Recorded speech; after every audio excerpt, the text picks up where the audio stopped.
Hi, this is Adalita from Magic Dirt, and I'll be playing with the Rolling Stones Revue as part of Night at the Barracks on September 29th in Manly.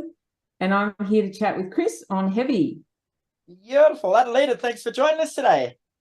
Hey, Kris, how you doing? I'm very well, thank you. And yourself? Yeah, good, thank you.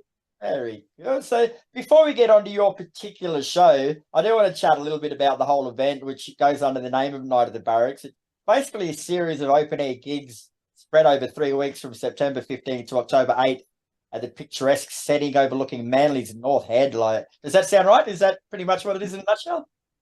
Yeah, yeah, it's just, I can't wait. I've not played Night at the Barracks before, and it sounds like a really great event. Love playing outdoor gigs, and sounds beautiful. I mean, Manly's great. I've played there with Magic Dirt back in the day, but it's been a while, and yeah, it's beautiful. Can't wait. It's going to be a great night. Like, do you actually know much about the festival? Like, is there a common theme for it because it goes over 3 weeks? Is it for anything specific, or is it just a celebration of music? I think it's just a celebration of music. The one thing I really like about the event is they've put this real focus on sustainability. So, there's no plastic. They've got public transport like buses, so that, to try and keep cars to a minimum. They've got bike racks. The digital program is great because, you're not cutting down trees. So it's good. I really love that aspect. But there's a lot of music. There's a lot of music. I've seen the lineup on the day we're playing, and I can't wait. It's going to be great. Well, speaking of the lineup and the diversity of bands, you've got Hoodoo Gurus kick things off on September 15th, and you've also got artists like there's Missy Higgins, Cebrano, James Morrison, Motown Experience, heaps. Well, everyone's got a night off each, a night each of playing, and then Tina Arena closes it on the 15th. So is it just like you guys get that one night, and that's basically it?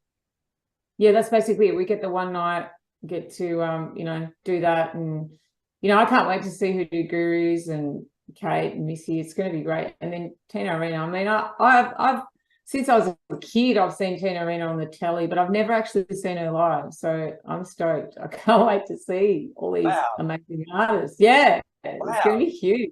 The night on everyone's lips is set down for September the 29th when the Rolling Stones Revue hit the stage, pay homage to the legendary band that is the Rolling Stones. So that's you guys, mate. Tell us about that. Yeah, it's a group of us. So there's Tex Perkins, Tim Rogers, and myself in this particular review. We have had Phil Jamieson also in the past. We've had Phil on board and people like Sarah McLeod fill in as well. But for this particular one, it'll be myself, Tex, and Tim, and we just get together and bang out some Stones classics. There's some duets. We kind of cherry pick from across their catalogue. It's quite, there's a lot of Sticky Fingers songs, and then just so many classics as well, which is just so much fun to do. I've always loved the Stones, and then playing alongside Tex and Tim, it's just a joy. They're amazing, and we have such a great time, and the band is incredible. So yeah, it's a really great show. It's really fun. It's unexpected, that I would do something like that, but I like going out of my comfort zone, and it's something I would definitely say yes to. So yeah. Do you go out there, like, do you rehearse and try and reproduce the songs faithfully, or do you put your own spin? Is it more sort of spontaneous when you get up there and the feel of it, or do you try and regulate it? It's an interesting one. It's sort of a work in progress for me, but I feel like I've come to a point where I can kind of just relax with the songs and just do them how I see fit. But I don't really feel the need to stray too far from the original.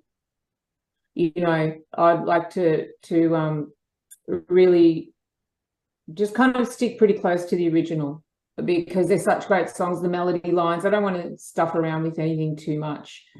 I just want to kind of just same as the original. So of course it's going to be my spin on it.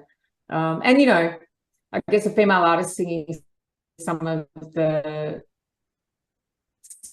songs which are quite heavy on the sort of masculine side is great. It's really fun to play around with the lyrics or just feed the lyrics through myself, you know. Yeah. And you mentioned before, you've got that world-class backing band behind you, but then there's yourself and Tex and Tim. Like, do all three of you sing at once, or do you sort of, one couple sit out while the other one does his sing? How does it work? Yeah, we all take turns. Yeah. And then we come together to do some duets, and then there's a couple of group numbers as well where we're all on stage. So yeah, it's kind of tag team. So just say Tim is up there doing his things, and it's you and Tim sitting on stage down there waiting. Like, you sit there and critique him, like, do you watch him and go, "No, I would have done that different," or you sort of get the score sheet out. Yeah. It's great. That's good because you get G'd up, you watch them, and it gives you that extra bit of energy, and everyone's really supportive, and we look after each other, and we just have a good time, and we do learn stuff from each other. We inspire each other, and it's, there's a lot of love. Yeah. And you did touch on this before too, but you're going to be playing the classic Stones album Sticky Fingers in full on this one. So is there a special reason for playing that particular album, or do you just like it? Oh, look, it was something that was it was kind of chosen by the whole production. It was already in place, so we were just we came in, and that's what we were going to do. The producers told us this is what we're going to do, so we just chose our songs. Some songs we were given, this is what you're going to do, and we all felt pretty comfortable with the choices. And just went from there. How do you actually go, like, playing an album in full? Like, when that album was written, I can't imagine they ever thought that one day someone would play the whole thing, so they would have done little tricky bits and stuff here and there. So is it difficult having to reproduce a whole album as opposed to individual songs? True. Yeah, true. I wonder if they ever actually did the whole thing. They probably did. I don't know. Well, it could be a world first. My ignorance. But yeah, it's a lot of hard work to learn a whole record and deliver it faithfully. But it's a really great record. There's a lot of great songs on it. I love I love Dead Flowers. That was one of the songs that I did as a solo for my solo song, one of my solo ones. And then I do a duet with Tex. We do Wild Horses, which is great. That's such a nice song to sing. And Bitch is great. I don't do Bitch, but I love watching it. I think it kind of opens the show, or is right at the top of the show. So yeah, it's such a great record, so many classics on there. It's just like banger after banger. If you don't like the Rolling Stones, you have to like that album, do you? Pretty much. I mean, it's a huge album. It's one of their biggest. So totally. Yeah. Tim's actually a self-professed Mick Jagger. Okay, sorry, I'll start it again. He's a self-professed Mick Jagger tragic. Try saying that. Self-professed Mick Jagger tragic. It's bloody hard. But do you ever have to actually pull him back into line a bit and say to him, like, mate, there's only one Mick. You're not Mick. Yeah. There's only one Tim Rogers. That is a very... And he does... Yeah, and he's just an absolute pro. He's just such a legend, of Oz music. He's world class. Like, I just get so inspired watching him, and it's just in his blood. He's just such a great front person. Just gold. Like, you cannot get better. Like, yeah. You're right, actually, because I've never really had that much to do with him in a professional capacity until he joined the Hard-Ons, and I've spoken to him quite a bit since then, and he's just a lovely human being. Like, I couldn't imagine there being one skeleton in his closet, really. He's just one of those people. He's just a really nice guy. He is lovely. I mean, I look up to both Tex and Tim. They're like my big brothers, and I just am so inspired by both of them. And really, like, they're such great performers. Like, not only are they performers, but they write songs they play instruments. They're proper full-blown musicians, but they have that extra, you know, power of being a great performer, and they don't have to try. I'm sure they would argue that and say that, you know, in their humble way, they'd say, you know, I have to work hard, or it doesn't always come easy, but they make it look easy. Because when you watch a performer, the one thing I always look for is that they don't have any self-consciousness. They're not self-conscious when they're out there. They're completely vulnerable, free, and open.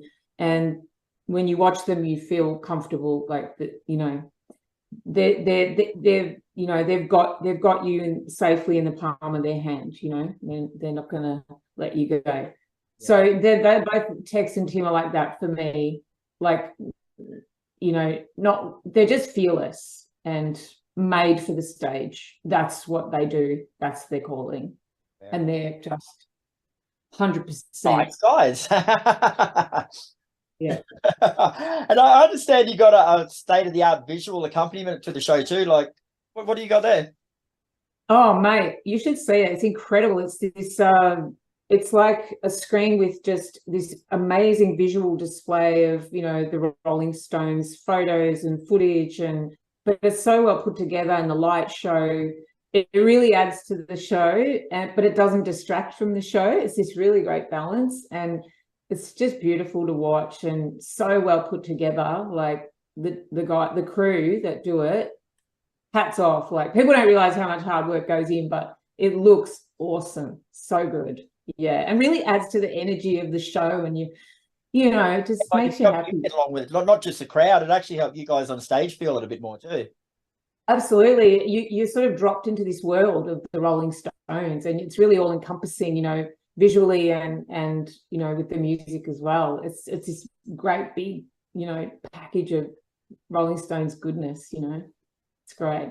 I'm going to put you on the spot here, mate. I'm really sorry for this, and you're not allowed to say yourself as the answer, okay? But we mentioned everyone that goes through the band. There's Phil Jamieson, Sarah McLeod, Tex Perkins, and Tim Rogers. So who channels their inner Mick the best out of all of those guys? Well, definitely not me. Well, you're not allowed to say that. I won't say me. I just do my own thing, and I hope everybody likes it, you know. They're in a Mick. Oh, mate, everyone does it in such their own way. Like, when Sarah came on board, I was just blown away. Like, she just embodied it and just came out guns a-blazing just for this one show we did, and she was incredible.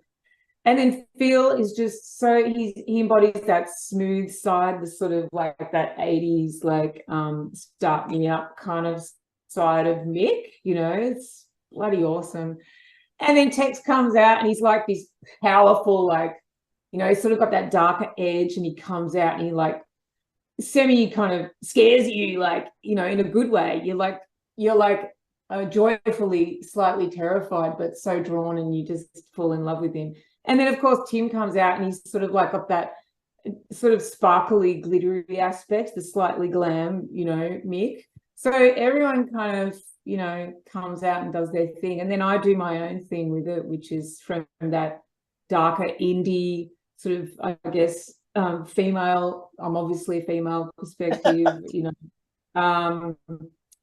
So it's just awesome, all the different ways people interpret it and express, you know, the Stones stuff, and Mick in particular. Yeah. But you know, I don't think anyone's going to try and emulate Mick. We all understand. I was going to say, actually, like the Rolling Stones, probably more so than most other bands, it is a visual thing as well. Like the way Mick Jagger moves around on stage, like it's actually a visual performance just as much as it's music, isn't it? Definitely. And, you know, someone like, when you watch Tim, he very much uses his body a lot, and it's just spectacular. Absolutely spectacular. It actually reminds me of the guy from Silence of the Lambs when Tim gets going. Like puts the lotion in the basket guy from Silence of the Lambs. That's what Tim reminds me of with his look when he starts moving around and dancing. Sorry, you cut out. I couldn't quite hear. Remember the movie The Silence of the Lambs? You got that killer? Yeah. That's what Tim Rogers reminds me of when he dances without his shirt on, and looks like him, he dances like him. It's quite creepy. You'll never be able to look the same way again, will you? Yeah. Yeah. So while the Rolling Stones Revue is a great band and well worth talking about, mate, you do have a day job to go back to eventually with Magic Dirt. So what's happening with those guys? You got anything to tell us about? Yeah, we're on a massive national tour at the moment. We're celebrating 25 years of an album called Young and Full of the Devil, which has just been reissued on purple vinyl. It's a big album for the band. It was a real turning point for the band, and it's a lot of our fans' favorite albums. So we're playing the whole thing live as we tour around. So that's already started, and it's stretching right through till November. So it's going great. We're stoked. Find out more info on all the socials from that. Yeah, just go to magicdirt.com. Beautiful. Now, before I let you go, have you started to assemble 3 separate Spotify playlists based on the people we interview? So I want you to give me 3 of your own songs. One of them to get the party started, one of them to save your marriage when you get home from partying, and one that could potentially end your marriage. End the marriage. All right, to get the party started. Okay, Blue Sky. Yep. To save a marriage. Yep. Oh, to save a marriage, I would say Dazzling.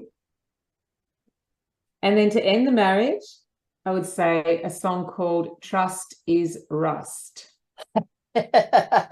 Just by the song title alone, you know that's going to work. You got it, mate. You got it. Very Thanks for your time again today, Adalita. Always a pleasure speaking with you. The Rolling Stones Revue will be a part of Night at the Barracks, which does kick off on September the 15th, and the Rolling Stones show is on September 29th. But there's plenty of other great artists there, so get amongst it and enjoy yourself.